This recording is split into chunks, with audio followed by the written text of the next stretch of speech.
On a tous déjà vu ça, non? Un prix qui tout d'un coup, paf, s'envole ou s'effondre tellement vite qu'on a l'impression qu'il a sauté des niveaux entiers. Eh bien, aujourd'hui, on va décortiquer le concept qui se cache juste derrière ce phénomène, le Fair Value Gap, ou FVG pour les intimes. C'est vraiment un schéma clé pour comprendre ces mouvements, disons, explosifs sur les marchés. Ok, alors la première question qu'on doit se poser, c'est pourquoi?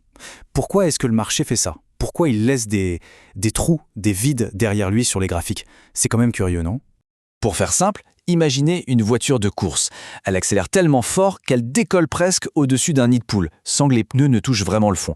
Eh bien, le marché, c'est pareil. Il va tellement vite qu'il saute par-dessus certaines zones de prix. Et ces fameux nids de poule financiers, c'est exactement ce qu'on va explorer ensemble. Bon, pour vraiment piger ce que sont ces trous, il faut qu'on parle d'une idée qui est fondamentale. On va parler du déséquilibre du marché. Alors, un déséquilibre, qu'est-ce que c'est? En gros, c'est quand il y a une énorme vague, soit d'acheteurs, soit de vendeurs, qui arrive d'un coup. La pression est tellement forte, tellement soudaine, que le prix y décolle ou y plonge sans rencontrer la moindre résistance. Tout le monde est pris de vitesse, et du coup, certains niveaux de prix sont littéralement sautés. Ça crée une zone où le commerce est mal fait, une zone inefficiente. Et cette idée de déséquilibre, ce n'est pas juste un concept abstrait, hein. Non. Ça laisse une trace, une marque bien visible sur les graphiques. Et cette marque, c'est justement ce qu'on appelle le Fair Value Gap. Donc, si on résume, le Fair Value Gap, le FVG, c'est en quelque sorte la cicatrice laissée par ce déséquilibre brutal. C'est une configuration bien précise avec 3 bougies qui nous envoient un message très clair. C'est comme si le graphique nous disait « Hey, fais attention, juste ici, le marché est allé beaucoup trop vite ». Et comme on peut le voir, il y en a de 2 sortes. On a le FVG haussier ou bullish qui apparaît logiquement lors d'une grosse montée, et puis on a le FVG baissier, bearish, qu'on voit pendant une chute rapide. Mais ce qui est important de voir, c'est que dans les 2 cas, la structure de base, elle, ne change pas. C'est toujours cette fameuse séquence de 3 bougies. Bon, à cette théorie, on passe à la pratique. Maintenant, on va voir étape par étape comment on fait pour repérer et surtout pour tracer correctement un FVG sur un graphique. C'est parti! Ok, pour un FVG haussier, premièrement, on cherche une grande bougie qui monte, une bougie verte. Ça, c'est notre bougie numéro 2. Ensuite, on regarde celle qui est juste avant, la bougie 1, et celle qui est juste après, la bougie 3. Et le FVG alors? Eh bien, c'est tout l'espace qui est resté vide entre le sommet de la première bougie et la base de la troisième. Regardez, c'est un exemple parfait. On voit très bien la grande bougie impulsive au milieu, la numéro 2. La zone qui est dessinée, elle part du point le plus haut de la mèche de la bougie 1 et va jusqu'au point le plus bas de la mèche de la bougie 3. Voilà, c'est cette zone-là qui est le Fair Value Gap. Et pour un FVG baissier, eh bien c'est simple, on inverse tout. On prend la même logique, mais à l'envers. Cette fois, on repère une grande bougie rouge qui descend. Et la zone, elle, va se trouver entre le bas de la première bougie et le haut de la troisième. C'est exactement le même principe, mais en mode miroir. Voilà, l'image parle d'elle-même, on a cette grosse impulsion vers le bas avec la bougie du milieu. Et le FVG, c'est cet espace, ce vide qu'on a tracé entre le point le plus bas de la bougie numéro 1 et le point le plus haut de la bougie numéro 3. Alors attention, là c'est la règle ultra importante, le point crucial à ne jamais oublier. Il faut qu'il y ait un espace, un vide bien net entre la mèche de la première bougie et la mèche de la troisième. Si jamais elle se touche, ou pire, si elle se chevauche, même d'un tout petit peu, eh bien ce n'est pas un FVG valide.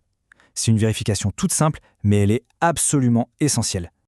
Ok, super. Maintenant, on sait comment les repérer, comment les tracer. Mais la vraie question c'est, et alors, pourquoi est-ce que c'est si important? Pourquoi est-ce que ces zones fascinent autant les traders? En fait, l'idée de base, c'est que le marché a une sorte de mémoire. Il n'aime pas le désordre, il n'aime pas les zones qui ont été maltraitées. Et ces FVG, ce sont justement des zones inefficaces, mal négociées. Du coup, elles agissent comme un véritable aimant. Le marché a une tendance naturelle à vouloir revenir dedans pour combler le trou et en quelque sorte rétablir ce qu'on appelle une juste valeur. Et concrètement, en trading, ça se traduit comment? Eh bien, il y a 2 manières principales de les utiliser.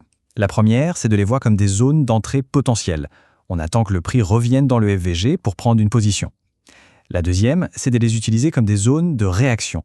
On observe simplement comment le prix se comporte quand il arrive dedans. Est-ce qu'il ralentit? Est-ce qu'il hésite? Est-ce qu'il rebondit? Maintenant, on va monter d'un cran. On va voir quelques astuces, quelques pro-tips si on veut, pour utiliser ces FVG de manière vraiment efficace. Et surtout, on va voir comment éviter les pièges classiques dans lesquels beaucoup de gens tombent. Parce que oui, le grand secret, c'est de comprendre ça.